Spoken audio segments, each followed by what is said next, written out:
नमस्कार दोस्तों, आप लोगों का लाल किताब के ट्यूटोरियल में आज फिर से स्वागत है। आज हम बात करने वाले हैं चंद्र केतु का योग जो है कुंडली में अगर किसी के होता है तो वो किस तरह के रिजल्ट देता है।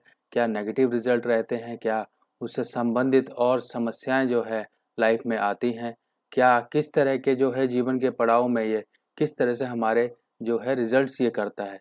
तो इसको हम पूरी तरीके से समझेंगे इसे। जो अगर किसी की कुंडली में ये चंद्र केतु ग्रहण योग है, देखिए इसको ग्रहण योग ही कहा गया है क्योंकि जो है राहु और केतु सूर्य और चंद्रमा को ग्रहण लगाते हैं।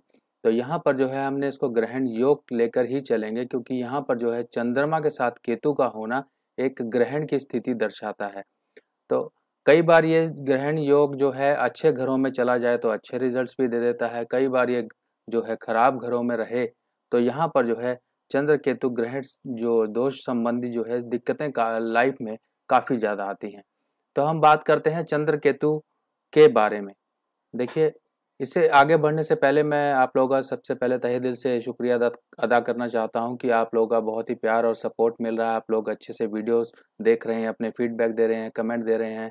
बाकी एक चीज़ और है कि आप लाइक और सब्सक्राइब जरूर करिए, वीडियोस को शेयर जरूर करिए ताकि और लोगों का भी इससे बेनिफिट हो सके। और जो लोग लाल किताब सीखना चाहते हैं वो लोग भी फटाफट से अपना जो है 1 से 2 हफ्तों के अंदर अंदर अपना नाम रजिस्टर करा दे ताकि जो बैच अभी शुरू हो चुका है उसके अंदर आप लोगों का एनरोलमेंट हो सके और आप क्लासेस ले सकें। ये जो क्लासेस होंगी ऑनलाइन और ऑफलाइन दोनों मोड से होंगी और क्लासेस मेरे गुरुजी ही देंगे। तो चलिए शुरू करते हैं चंद्र और केतु ग्रहण दोष के बारे में। देखिए, चंद्र और केतु का जो ग्रहण दोष है इसका जो मंदा असर अमूमन जो होता है 24 साल तक माना गया है क्योंकि 24 साल तक की एक ये जो फेस और जो एज का टाइम होता है, इस एज में ये है काफ़ी नेगेटिव रिजल्ट देता है। अगर मान लीजिए चंद्रमा 6, 8, 10, 11 ये या फिर 12 भाव में हो और साथ में केतु भी साथ में हो तो ये काफ़ी जो है चंद्रमा को नेगेटिव बनाता है और केतु की जो नेगेटिव पावर है वो केतु के ऊपर उसको बढ़ा देता है। यानी कि चंद्र और केतु अगर इन घरों में हो 6, 8, 10, 11 और 12 के घरों में तो यहाँ पे चंद्रमा और केतु संबंधी चीज़ें काफ़ी ज़्यादा लाइफ में नेगेटिव रिजल्ट देना शुरू कर देती हैं। अब मान लीजिए जिसका चंद्र खराब हो चंद्र देखिए केतु से ही खराब हो रहा है तो यहाँ पर क्या निशानियां होंगी, इंसान के अंदर क्या निशानियां होंगी। सबसे पहली चीज़ तो उसकी निशानी ये होगी कि उसका कॉन्फिडेंस बहुत ज़्यादा कम होगा। और दूसरी निशानी क्या होगी, वो जो है किन्हीं भी लाइफ की कुछ चीज़ों को लेके काफ़ी पॉजेसिव हो सकता है। यानी कि एक बच्चे का हाल आप समझ लीजिए कि बच्चे के पास अगर कोई उसका मनपसंद खिलौना है और वो उस खिलौने से खेलता है और अगर वो खिलौना कोई छीन ले तो बच्चा देखिए रो रो के कैसे हाल कर देता है। यानी कि उस इंसान के अंदर जिसके कुंडली में चंद्र और केतु का ये जो ग्रहण दोष है तो वो इंसान काफ़ी चीज़ों को लेके पॉजेसिव हो सकते हैं, काफ़ी चीज़ों को लेके अपनी जो है लाइफ की चीज़ों को, जैसे वो एजुकेशन हो सकती है, फाइनेंस हो सकता है या फिर अपना मान सम्मान हो सकता है या फिर जो है दूसरों से रिस्पेक्ट और दूसरे क्या उसके बारे में सोचते हैं इसको बहुत ज़्यादा वो सोचेगा। तो इन चीज़ों को लेके वो काफ़ी पॉजेसिव हो सकता है। और मान लीजिए कोई स्टूडेंट्स ही हैं, स्टूडेंट्स तो अपने करियर लाइफ को लेके ही काफ़ी पॉजेसिव रहते हैं। इन चीज़ों को लेके काफ़ी उनके अंदर डर रहता है कि वो स्टडी में कंसंट्रेशन भी कहीं ना कहीं यहाँ पे लूज़ होती है और अगर स्टडी अच्छी रहती है तो कहीं ना कहीं माता के स्वास्थ्य पे गड़बड़ आता है या फिर जो है दोनों चीज़ें अफेक्टेड रहती हैं या दोनों चीज़ें अच्छी रहती हैं। यहाँ पे जो है वाइस वर्सा चंद्र केतु का इफेक्ट देखा गया है। तो इसके बाद जो है अगर हम चंद्र केतु की बात करें तो ये और चीज़ों पे क्या असर देगा। सबसे पहली निशानी तो आपने ये समझी, उनका कॉन्फिडेंस लो होगा, उनके अंदर जो है डर एक मन में रहता है, एक पॉजेसिव बहुत ज़्यादा होते हैं, किन्हीं चीज़ों को लेके बहुत ही ज़्यादा चिंताएं करते हैं और इसके अलावा उनकी माता का स्वास्थ्य खराब रहता है। सबसे ज़्यादा ये तक देखा गया है कि जिनके कुंडली में चंद्र केतु ग्रहण दोष है उनकी जो डिलीवरी होती है, उनका जो बर्थ होता है वो सिजेरियन डिलीवरी से ही होता है क्योंकि यहाँ पर जो है चंद्र केतु माता को कहीं ना कहीं हानि पहुंचाता है। तो माता को हानि यानी कि बर्थ होते ही आप बच्चे ने जो है माता का सिजेरियन करवाया, उसके बाद पढ़ाई भी यहाँ पर निकम्मी हो सकती है क्योंकि जो है मेंटल स्टेबिलिटी डिस्टर्ब हो जाती है। उसके बाद एक सिंपल सी निशानी होती है, कई लोग शहरों में रहते हैं, कई लोग ज़्यादातर गांव में रहते हैं या फिर उनके जो ज़मीन जायदाद है गांव में है। पहले गांव में हर एक घर में ज़्यादातर कुएं हुआ करते थे तो जिन घरों में उनके कुएं सूख चुके हैं या जिनके कुएं सूख जाते हैं, चंद्र केतु वालों के लिए ये बहुत ज़्यादा मनहूस कंडीशन होती है। तो जिनका कुआं सूख गया या तो वो बंद करवा दें या किसी भी कंडीशन से उसको फ्लैट करवा दें, ताकि वो चंद्र केतु का एक नेगेटिव असर जो है उनकी लाइफ में ना पड़े। और इसके अलावा गाँव जो है मवेशी, जो दूध देने वाले मवेशी हैं उनका मर जाना, या फिर जो आपकी माता स्वास्थ्य है वो कहीं ना कहीं अप एंड डाउन रहना, ये सारी जो है मंदे चंद्र यानी कि खराब चंद्र की जो है निशानियां होती हैं। और कई लोगों में जो है काफ़ी चिड़चिड़ापन देखा जाता है, कई लोगों में सुसाइडल टेंडेंसीज होती हैं, कई लोगों में डिप्रेशन होता है, वो लोग डिप्रेसिव मेडिसिन लेते हैं, कई लोगों के ऑपरेशंस होते हैं, कई लोगों को सेहत की कई समस्याएं होती हैं। तो इसके साथ साथ चंद्र के केतु का असर, अगर मान लीजिए चंद्र केतु का असर है तो वो कैसे देखा जाएगा? अगर मान लीजिए कुंडली में जैसे कि गुरु, सूर्य, मंगल, अगर ये अच्छे हैं तो यहाँ पर जो है चंद्र केतु का एक नेगेटिव इफेक्ट जो है उससे वो कहीं ना कहीं बचाव पा लेगा। और इसके अलावा चंद्र केतु के बारे में जो है लाल किताब में क्या लिखा गया है, आप ये लाइन सुन के ही आप थोड़ा सा अंदाजा लगा लीजिए कि दूध में कुत्ते का पेशाब। अब आप समझिए कि वो दूध जो आपने किचन में गर्म किया, वो खुला रखा है ठंडा होने के लिए, और कुत्ता आकर वहाँ पर पेशाब कर देता है, तो वो दूध किसके काम का? ना वो कुत्ते के काम का रहा, ना वो आपके काम का रहा, वो सिर्फ फेंकने के लायक हुआ। यानी कि यहाँ पर जो है चंद्रमा की सीधी से सीधी जो है एक उसकी हानि दर्शाता है। ये इस लाइन का मतलब ये है।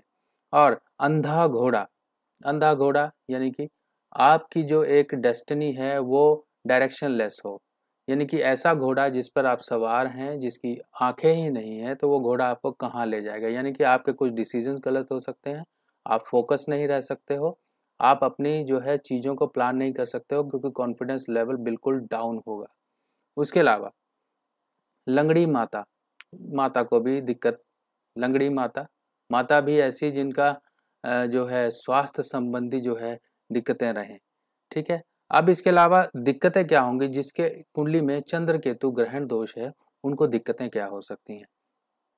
चंद्र केतु ग्रहण दोष जो होगा शरीर में दर्द देगा, यानी कि जॉइंट्स पेन देगा, बोन्स रिलेटेड प्रॉब्लम्स देगा, जिनको सर्वाइकल, गठिया या फिर जो है लोअर बैक पेन, ये जो जॉइंट्स हैं या फिर जो बोन्स हैं इनकी प्रॉब्लम देगा। कई लोगों को आपने देखा होगा कॉलर गले में लग जाते हैं, बेल्ट लग जाती है, नी जो है सपोर्ट के बिना नहीं चल पाते हैं।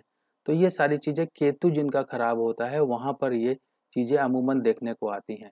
और जहाँ पर आपने देखा होगा ओल्ड एज में कुछ चीज़ें जॉइंट्स को लेके ज़्यादा बढ़ जाती हैं, क्योंकि ओल्ड एज का एक फेस ही ऐसा है जहाँ पे राहु और केतु का असर माना जाता है, तभी जाके वो चीज़ें जो है अपनी असर करती हैं। हर एक चीज़ों का एक असर एक तयशुदा टाइम और ड्यूरेशन में होता है, मगर यहाँ पर जो है चंद्र केतु का असर जो है वहाँ पर उनकी लाइफ में कहीं ना कहीं अप एंड डाउन लेता ही आएगा।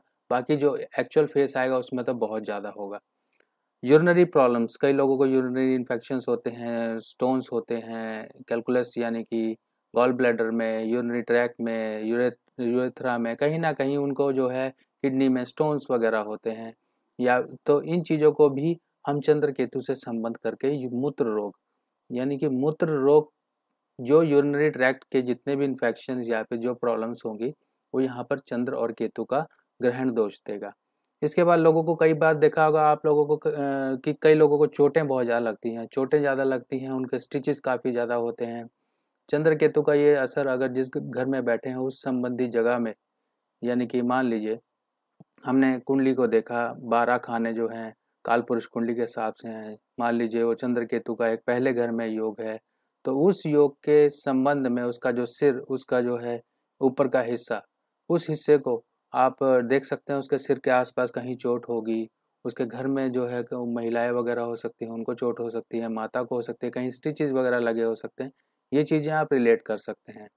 इसके अलावा जो है उनको, उनकी जो है नज़र कमज़ोर रह सकती है। बच्चों को आपने देखा होगा जिनके चंद्र केतु ग्रहण दोष होता है वो बच्चे बाय बर्थ ही उनकी आई साइट वीक होती है, कुछ ना कुछ आंखों की दिक्कत होती है, बड़े होते हैं तो उनकी आई साइट कमज़ोर हो जाती है।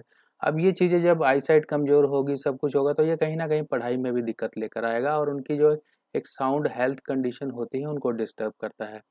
लोग नशे के आदी बन जाते हैं। आपने देखा होगा लोग कई तरह के गंदे गंदे नशे करते हैं, कुछ इंजेक्शन के करते हैं, कहीं कुछ कुछ।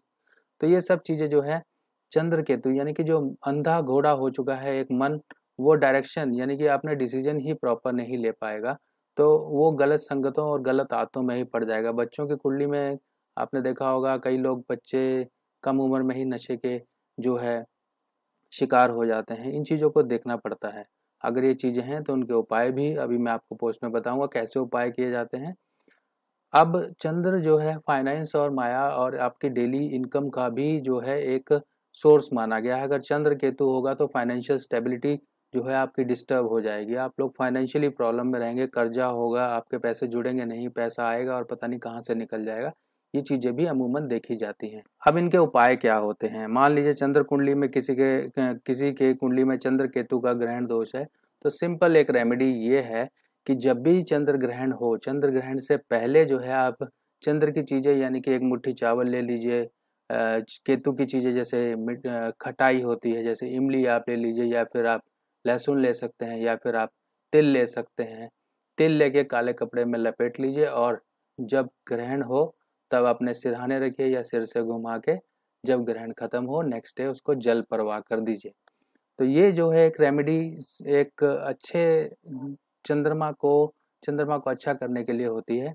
पर ये रेमेडी करते रहिए, जब जब चंद्र ग्रहण आए तब ये रेमेडी करते रहिए। और इसके साथ साथ एक साफ हिदायत दी गई है कि चंद्र केतु वाले लोग अपने लिए मुसीबतें तभी खड़ी करते हैं जब वो किसी के पेशाब पर पेशाब करते हैं।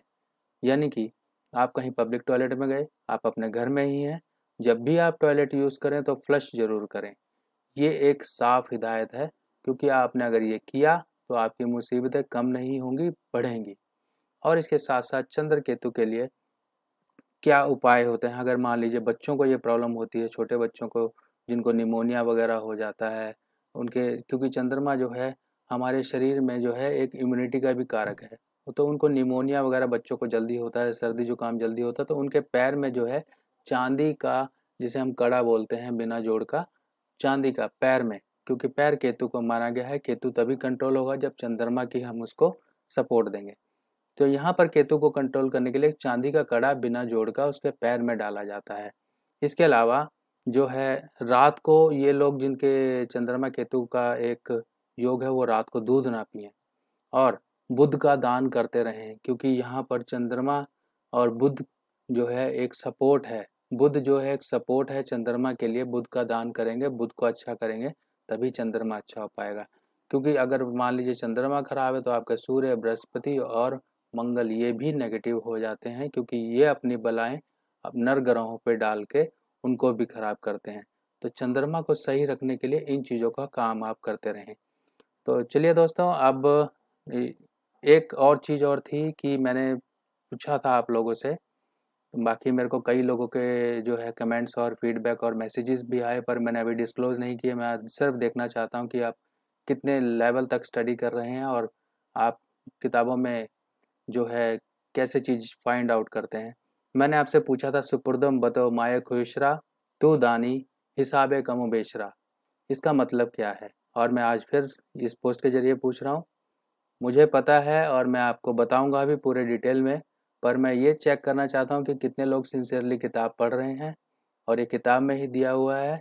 आप ढूंढिए, मुझे पेज नंबर के साथ बताइए, ताकि मैं एक दिन सब लोगों का नाम जो है डिस्क्लोज़ करूं कि किन किन लोगों ने सही सही बोला है। ये एज ए कॉन्टेस्ट और आप लोगों की स्टडी करने के लिए। देखिए किताबें लोगों के पास हैं मगर वो पढ़ते नहीं हैं। पढ़ेंगे तो आपको पता लगेगा कि ये लाइंस भी किताब में लिखी हुई हैं और उनका मतलब भी लिखा हुआ है। चलिए दोस्तों, तो बाकी अगर आपको क्लासेस चाहिए या लाल किताब संबंधी कंसल्टेशन चाहिए तो मेरी डिटेल में जो डिस्क्रिप्शन में जो मेरा व्हाट्सएप नंबर, मेरा फ़ोन नंबर, सारी चीज़ें हैं, तो आप उनसे जो है गाइडेंस ले सकते हैं। रेफरेंस लेके आप कॉल, मैसेज, व्हाट्सएप वगैरह कर सकते हैं। बाकी नेक्स्ट पोस्ट में फिर दोबारा मिलेंगे, तब तक मुझे इजाज़त दीजिए। नमस्कार।